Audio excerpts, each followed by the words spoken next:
Баршаңызға сәлем достар. Бүгін сіздермен Whoopie Pie тортының жасалу жолымен бөлісемін. Видеоны соңына дейін тамашалап, менімен бірге дайындаңыздар. Ол үшін 6 жұмыртқаға 200 грамм қант салып, аппақ болғанша миксерлеп аламыз. Достар, егер менің каналыма тіркелмеген болсаңыз, тіркеліп, қоңыраушаны басып қоюды ұмытпаңыздар.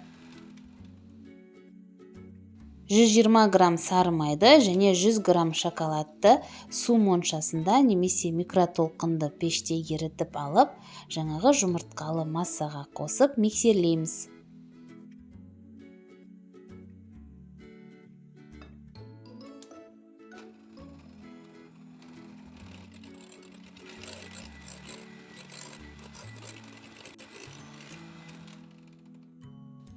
Сосын оған 230 грамм ұн және 30 грамм какао мен 10 грамм қопсытқышты араластырып, алдымен жаңағы құрғақ қоспалар шашырап кетпеу үшін миксерді қоспай араластырамыз. Сосын миксерді қосып, жақсылап араластырып алу қажет. Біздің қамырымыз дайын болды.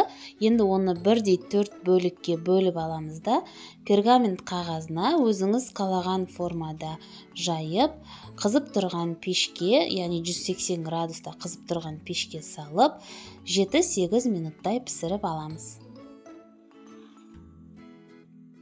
Корж піскеннен соң ағаш таяқшаның көмегімен оның піскенін тексереміз. Егер ағаш таяқша құрғақ болса, демек корж жақсы пісті деген сөз.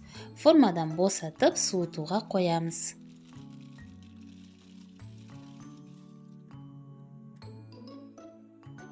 Енді шоколадты ганаш дайындаймыз. 100 грамм шоколадқа 4 ас қасық сүт құйып, су моншасында немесе микротолқынды пеште ерітіп аламыз.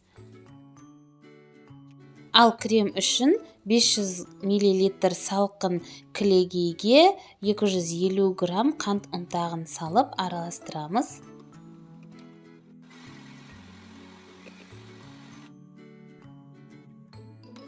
Сосын 700 грамм жұмсартылған сүзбелі ірімшікті қосып, қою болғанша миксерлеп крем дайындаймыз.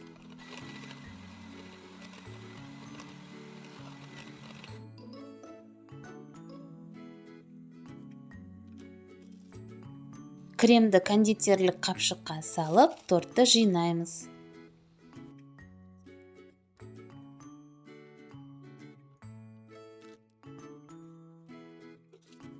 Кремді торттың ортасына жаққан кезде кондитерлік қапшықпен жақсаңыздар, крем бір тегіс болып жағылады.